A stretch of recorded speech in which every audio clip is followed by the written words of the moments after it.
ഇപ്പോൾ പ്രസിഡന്റ് കൂടി ദ്രൗപദി മുർമുവും അനുശോചനം അറിയിക്കുകയാണ്. അങ്ങേയറ്റം ഹൃദയഭേദകമായ ഒരു സംഭവമാണ്, ഒരു അപകടമാണ് ഉണ്ടായത് എന്ന് രാഷ്ട്രപതി ദ്രൗപദി മുർമു പറയുകയാണ്. ഈ അപകടത്തിൽ അനുശോചനം അറിയിച്ചിട്ടുണ്ട് രാഷ്ട്രപതിയും. ഒരിക്കൽ കൂടി പത്തനംതിട്ടയിലേക്ക് പോവുകയാണ്. ജയശങ്കർ തുടരുന്നുണ്ട്. ജയശങ്കർ, ഔദ്യോഗികമായി എന്തെങ്കിലും വിവരം ഇവർക്ക് കിട്ടിയിട്ടുണ്ടോ? നമുക്കൊപ്പം ബന്ധുക്കളുണ്ട് എന്നാണ് ഞാൻ കരുതുന്നത് രഞ്ജിതയുടെ. അതായത് അനുജ, എന്തായാലും ഔദ്യോഗിക ഒരു സ്ഥിരീകരണം ഇതുമായി ബന്ധപ്പെട്ട് ഈ പുല്ലാടെ രഞ്ജിതയുടെ വീട്ടിലേക്ക് ജില്ലാ ഭരണകൂടത്തിൻ്റെയോ മറ്റോ എത്തിയിട്ടില്ല. ഇങ്ങോട്ട് എത്തിയ സമയത്ത് ഒരു വലിയ കണ്ണീർ കാഴ്ചയാണ്. കാരണം ഒരു വീടിൻ്റെ പണി ഉൾപ്പെടെ ഇവിടെ പുരോഗമിക്കുന്നുണ്ട്. രഞ്ജിതയുടെ പുതിയ വീടിൻ്റെ നിർമ്മാണമാണ്. അത് ഏറെക്കുറെ 80% പൂർത്തിയായി.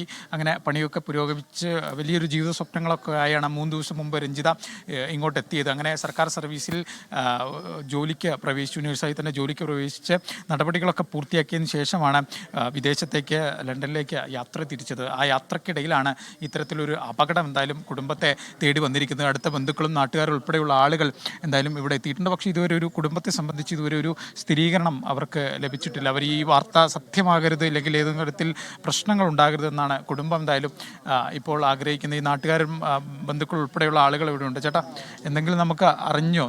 ഇല്ല, ഒന്നും ഇതേവരെ ഒന്നും അറിഞ്ഞില്ല. കഴിഞ്ഞ ദിവസമാണോ വന്ന് മടങ്ങിയത്? ഇന്നലെയാ പോയത് 3:30. നമ്മളായിട്ടൊക്കെ ഭയങ്കര ഇത് അടുപ്പമുള്ള. എൻ്റെ വീട് തൊട്ടടുത്ത വീട്.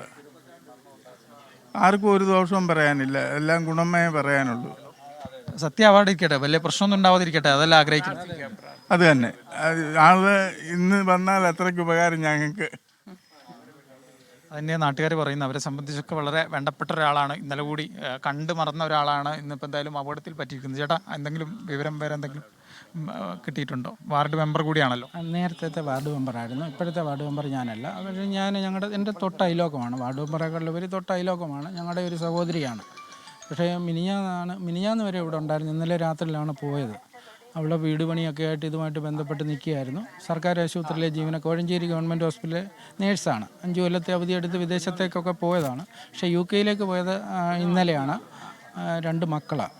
ഈ സർക്കാർ സമിതി ഇതുമായിട്ട് ബന്ധപ്പെട്ട നടപടിക്രമം പൂർത്തിയാക്കാൻ വേണ്ടിയിട്ട് തിരികെ ജോയിൻ ചെയ്യാൻ വേണ്ടി വന്നതാണ് പറയുന്നത്. വ്യക്തമായിട്ട് അത് എനിക്ക് എന്നോട് പറഞ്ഞില്ല. അങ്ങനെയാണ് അവരുടെ കൂട്ടുകാരികളിൽ നിന്നൊക്കെ അറിയാൻ കഴിഞ്ഞത്. പിന്നെ UK പോകുമായിരുന്നു. ഇന്ന് ഉച്ചയ്ക്ക് കയറുന്നതിന് മുമ്പ് അമ്മയെ വിളിച്ചെന്ന് പറഞ്ഞു. ഇപ്പം നിലവിൽ വിളിച്ചിട്ട് കിട്ടുന്നില്ല. ഇപ്പം നിലവിൽ വിളിച്ചിട്ട് കിട്ടുന്നില്ല. ഫ്ലൈറ്റ് ആയിരുന്നല്ലോ, ഇവിടുന്ന് ചെന്നൈ കണക്റ്റിംഗ് ഫ്ലൈറ്റിനാണ് പോകുമെന്ന് പറഞ്ഞ്.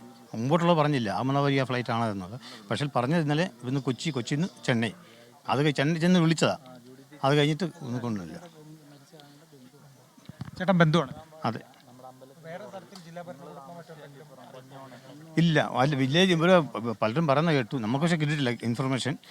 വില്ലേജ് ഓഫീസിൽ മെസ്സേജ് വന്നാണ് പറഞ്ഞ് ആളിനെ കൺഫേം ചെയ്യാൻ വേണ്ടിയിട്ട്. ഇല്ലില്ല, ബാക്കിയൊന്നും ആയിട്ടില്ല. ഇപ്പം നമുക്കും അതുപോലെ ഫൈനലൈസ് ചെയ്തിട്ടില്ലല്ലോ. നമുക്ക് കറക്റ്റ് പ്രതീക്ഷയുണ്ട്. ഈ നാട്ടുകാരും ഈ അടുത്ത ബന്ധുക്കളൊക്കെ വലിയ പ്രതീക്ഷയോടുകൂടിയാണ് നിൽക്കുന്നത്. ഒരു അപകടത്തിൽ പരിക്ക് പറ്റി, അതിനപ്പുറത്തേക്ക് രഞ്ജിത ഇങ്ങോട്ട് വീട്ടിലേക്ക് തിരിച്ചു വരട്ടെ, പഴയ സന്തോഷമൊക്കെ ഉണ്ടാകട്ടെ എന്നാണ് ബന്ധുക്കൾ പറയുന്നത്.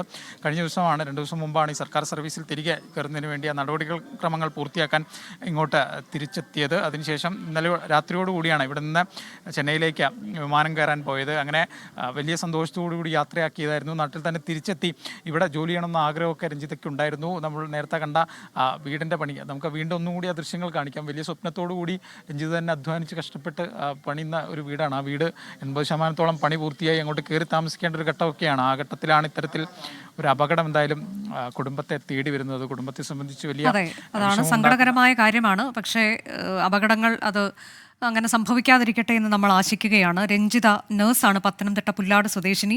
ഇന്നലെയാണ് 3 ദിവസത്തെ അവധിക്ക് വന്നതിന് ശേഷം UK മടങ്ങിപ്പോയത്. PSC റാങ്ക് ലിസ്റ്റിൽ ഉണ്ടായിരുന്നു. കേരളത്തിൽ ജോലിക്ക് പ്രവേശിക്കുക എന്നതിൻ്റെ സ്വപ്നം പൂർത്തിയാക്കുന്നതിന് വേണ്ടിയാണ്, അതിൻ്റെ ചില ഔദ്യോഗികമായ ചില നടപടിക്രമങ്ങൾ പൂർത്തിയാക്കുന്നതിന് വേണ്ടി 3 ദിവസത്തേക്ക് എത്തിയതാണ്. അതിനുശേഷം ഇന്നലെ മടങ്ങിപ്പോയതാണ്. ഇന്നിപ്പോൾ ഈ വിമാനത്തിലുണ്ടായിരുന്നു. എന്താണ് സംഭവിച്ചിട്ടുണ്ടാവുക എന്നതിൻ്റെ വിശദാംശങ്ങൾ അത് ഔദ്യോഗികമായി ഇപ്പോൾ ആരും വീട്ടുകാരെ ബന്ധപ്പെട്ടിട്ടില്ല. ബന്ധുക്കളാണ് നമ്മളോട് സംസാരിച്ചപ്പോൾ. പ്രേക്ഷകർ സ്ക്രീനിൽ കാണുന്ന ദൃശ്യം ഗുജറാത്ത് മുൻ മുഖ്യമന്ത്രി വിജയ് രൂപാനിയുടേതാണ്. അദ്ദേഹം ഈ വിമാനത്തിൽ ഉണ്ട്.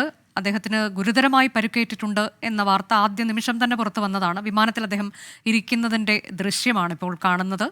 അപകടമുണ്ടാകുന്നതിന് തൊട്ട് മുൻപ് ഉള്ള ദൃശ്യം അതാണ്. വിജയ് റൂപാനി എന്ന ഗുജറാത്ത് മുൻ മുഖ്യമന്ത്രിയുടെ ദൃശ്യം അതാണ് സ്ക്രീനിൽ പ്രേക്ഷകർക്ക് കാണാൻ കഴിയുന്നത്. ഗുജറാത്ത് മുഖ്യമന്ത്രി ഇപ്പോൾ ഈ പരിക്കേറ്റവരെ പ്രവേശിപ്പിച്ചിരിക്കുന്ന ആശുപത്രിയിലേക്ക് എത്തിയിട്ടുണ്ട് എന്ന വിവരം പുറത്തു വരുന്നുണ്ട്. 133 മരണം എന്നതാണ് ഇപ്പോൾ സ്ഥിരീകരിച്ച് വന്നിരിക്കുന്ന കണക്ക്.